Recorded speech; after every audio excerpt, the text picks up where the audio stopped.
अस्सलामुअलैकुम नाजरीन, drama serial Bismil की असल कहानी तो अब शुरू हुई है, जहां पर इस रिहाम को तोकीर मियां की बेवफाई के बारे में मालूम हो गया। वहां पर ये मूसा भी खामोश नहीं बैठेगा बल्कि मासूमा पर पिस्तौल तान देगा। नेक्स्ट एपिसोड्स के तो कुछ फ्लैशबैक से दिखाए जाते हैं कि किस तरह से इस मासूमा ने तोकीर मियां को अपनी झूठी मोहब्बत के जाल में फंसाया और बिल आखिर तोकीर मियां ने उससे निकाह कर ही लिया। मगर ड्रॉप सीन तो तब होता है जब रिहाम आकर यहाँ पर इस तोकीर को और इस मासूमा के साथ साथ इसके वालिद को भी बेइज्जत किया कि ये तरबियत की है आपने अपनी बेटी की। सदीकी साहब की हालत बहुत ज्यादा बिगड़ चुकी है। डॉक्टर्स ने तो जवाब भी दे दिया। तोकीर मियां रात बड़ी देर से घर वापस लौटते हैं और रिहाम बेगम तब भी घर वापस नहीं आई। वो तो दिन की निकली थी। तो ऐसे में मूसा अपने वालिद के पास आया, उनसे पूछता है डैड क्या हुआ, मामा कहाँ है? उन्हें कब से मैं कॉल कर रहा हूँ, उन्होंने मेरी कॉल काट दी और फिर फोन ऑफ कर दिया।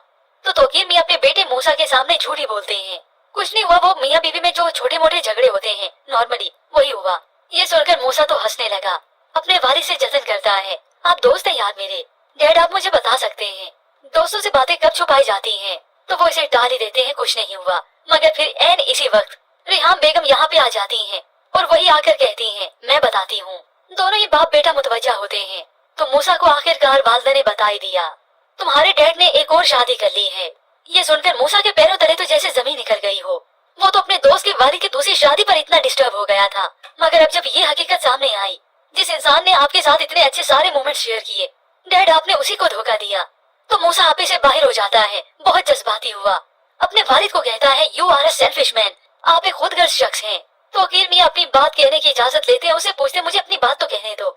मगर मूसा कुछ नहीं सुनता। उसी वक्त अपने वालिद को इग्नोर करके अपने कमरे में चला जाता है और कमरे का दरवाजा वो बंद कर लेता है।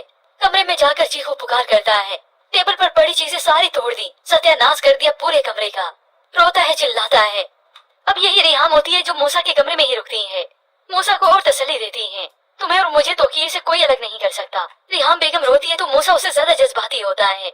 मगर फिर यूं ही अगली सुबह उसने सोच लिया कि अब उसने करना क्या है।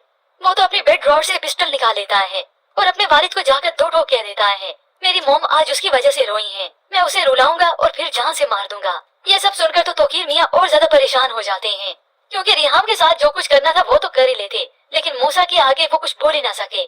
जबकि दूसरी जानिब उधर मासूमा के वालिद का इंतकाल हो गया।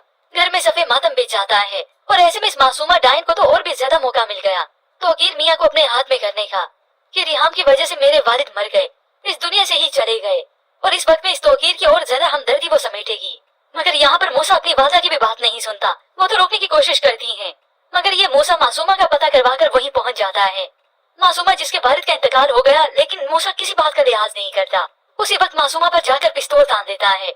ये देखकर तो इस मासूमा की आंखें ही बाहर निकल आईं, क्योंकि उसे लगा था कि बस उसकी उल्टी गेम उसी पे पड़ गई। तो ऐन इसी वक्त ज़ुहैब आकर मासूमा को बचा लेता है, मूसा को धक्का देता है। यूं ही अब मासूमा अपनी चालों में रुकेगी नहीं।